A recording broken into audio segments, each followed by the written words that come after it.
السلام علیکم ورحمۃ اللہ وبرکاتہ۔ امید ہے آپ سب خیریت عافیت سے ہوں گے۔ اللہ تعالیٰ آپ سب کو اپنی حفظ امان میں رکھے اور آپ سب کو صراط المستقیم پہ قائم و دائم رکھے۔ آج ہم اس شخص کے بارے میں بات کریں گے جس کو اللہ کے رسول صلی اللہ علیہ وسلم نے موسٹ انلکیسٹ پرسن بتایا۔ حضرت ابو ہریرہ رضی اللہ تعالیٰ عنہ روایت کرتے ہیں کہ رسول اللہ صلی اللہ علیہ وسلم نے ہم سے ارشاد فرمایا، اے میرے صحابہ، کیا آپ کو پتہ ہے کہ مفلس کون ہے؟ صحابہ نے ارشاد فرمایا، یا رسول اللہ صلی اللہ علیہ وسلم، ہمارے نزدیک مفلس وہ شخص ہے جس کو دنیا کا کوئی ساز و سامان نہ ہو۔ اگر ہمیں بھی کوئی کوشچن کرے گا کہ مفلس کسے کہتے، پور کسے کہتے، تو ہم بھی وہی آنسر دیں گے جو صحابہ نے کہا تھا کہ جس کے پاس پیسہ نہ ہو، جس کے پاس گاڑی بنگلے نہ ہو، پراپرٹیز نہ ہو، جس کے پاس نوکری نہیں ہو، اس کو ہم کہیں گے مفلس شخص ہے۔ لیکن اللہ کے رسول صلی اللہ علیہ وسلم نے فرمایا، آپ کو پتہ ہے کہ کل قیامت کے دن میری امت کا مفلس شخص کون ہوگا؟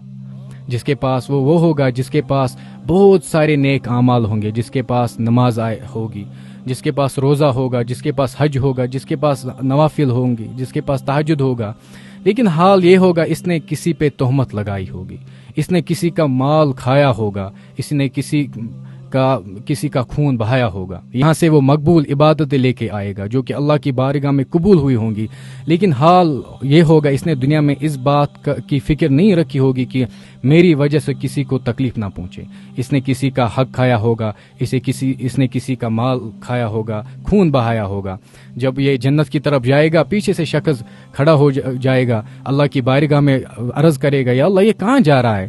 اس نے تو دنیا میں ایک دن مجھے گالی نکالی تھی، اس نے میرا مال کھایا تھا، تو یہ جو اس نے میرا خون بہایا تھا۔ تو اللہ تعالیٰ وہاں انصاف کرے گا، کیونکہ وہ یوم الجزا کا دن ہے۔ اللہ تعالیٰ اس شخص کو واپس بلائے گا اور اس کے اکاؤنٹ میں جتنی بھی نیکیاں ہوں گی اور اس حق والے کو اس کے اکاؤنٹ میں ڈالی جائیں گی، اور پھر دوسرا شخص کھڑا ہو جائے گا، یا رسول اللہ اے اللہ، اس نے میرا مال کھایا۔ تو اللہ تعالیٰ کام کرے گا، جو اس کے اکاؤنٹ میں نیکی ہوگی وہ اس کے اکاؤنٹ میں ڈالا جائے گا۔ مطلب دیکھتے دیکھتے یہ بینک کرپٹ ہو جائے گا، اس کے اکاؤنٹ میں کوئی بھی، اس کے نام اعمال میں کوئی بھی نیکی نہیں رہے گی۔ پھر حال یہ ہوگا، ایک اور شخص کھڑا ہو جائے گا، یا اللہ اس نے تو دنیا میں میرا خون بہایا، اب میرا کیا بنے گا؟ اس کی تو نیکی ختم ہو گئی ہیں۔ تو اللہ تعالیٰ کام کرے گا، جو اس کے اکاؤنٹ میں برائیاں ہوں گی وہ اس کے نام اعمال میں ڈالے گا اور اس کو جہنم میں پھینک دیا جائے گا۔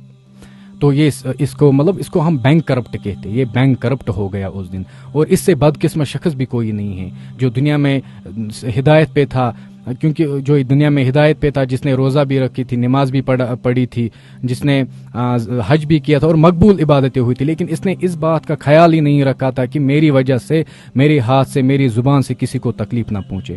اس حدیث کا یہی کنکلوژن نکلتا ہے کہ یہ حدیث ہمیں یہی سبق دیتا ہے کہ جب اے دنیا کے انسان، اے مسلمان، جب آپ دنیا میں ہو، جب آپ ہدایت پہ ہو، آپ 5 وقت نماز پڑھتے ہو، آپ روزہ رکھتے ہو، آپ حج پہ بھی ہو، آپ تمام نیک اعمال کرتے ہو، لیکن اس بات کا آپ کو مطلب غور کرنا ہے کہ میری وجہ سے، میری ہاتھ سے، میری زبان سے، میری کسی بھی ایکٹیویٹی سے دوسرے، چاہے وہ مسلمان ہو، نان مسلم ہو، اور ایون کے جانور بھی اگر ہو، اس سے میری وجہ سے اس کو تکلیف نہیں پہنچنا چاہیے، لیکن ہم اس بات کا خیال ہی نہیں رکھتے۔ ہم نماز بھی پڑھتے اور کسی پہ تہمت بھی لگاتے ہیں، ہم روزہ بھی رکھتے ہیں اور کسی کا خون بہاتے بھی ہیں۔